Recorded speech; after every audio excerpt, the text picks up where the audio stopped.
Hello everyone, দিনটা ছিল 7 তারিখ, আমার জন্মদিন। উনি এসে হঠাৎই বললো রেডি হও। আমি তো ঝটপট রেডি হয়ে গেলাম। আর এই জামাটা আমাকে উনি বার্থডেতে গিফট করেছে। কেমন লাগছে তোমরা কিন্তু অবশ্যই জানাবে। আজ জানো তো, আমি ভেবেছিলাম তোমাদের সাথে একটু get ready with me share করব, কিন্তু ওই যে প্রত্যেকবারের মতো আর হয়ে ওঠে না। তো যাই হোক, আমরা কিন্তু সুন্দর করে রেডি হয়ে নিয়েছিলাম আর বেরিয়েও পড়েছিলাম যেখানে যাব সেখানে যাওয়ার উদ্দেশ্যে। অনেকটাই রাত হয়ে গেছিল আর তাড়াতাড়ি ফিরতেও হতো, কারণ বাড়িতে একটু সেলিব্রেট করতাম। বাবা মা বসে আছে যে, ওই যে কপালটাই খারাপ, রেলগেট থেকে নিয়ে কি যে করি পিছুই ছাড়ে না।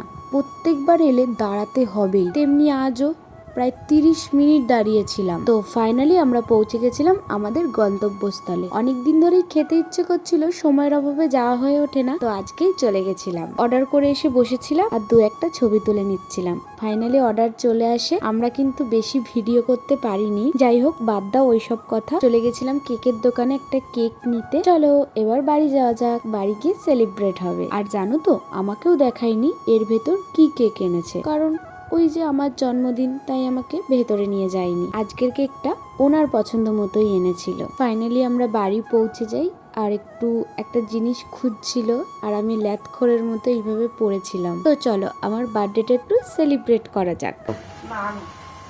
হ্যাপি বার্থডে বলো। Happy birthday to you. Happy birthday to you. Nandini cake খাইবার দিয়া হ্যাপি বার্থডে টু ইউ। যাও মা যাও। মা বাবা সবাইকে কেক খাই দিয়েছিলাম, আমাকেও খাই দিয়েছিল। আর এই যে ঠাকুমাও চলে এসেছিল আমার জন্মদিনে, আমার জন্য উনি এতগুলো চকলেট নিয়েও চলে এসেছিল। সবকিছু কমপ্লিট হয়ে যায়। আর আজকের আমার ভিডিওটাও এতটাই। কেমন লাগলো অবশ্যই কমেন্ট করে জানিও। পেজটা ফলো করো, ইউটিউব থেকে দেখলে সাবস্ক্রাইব করো। টাটা।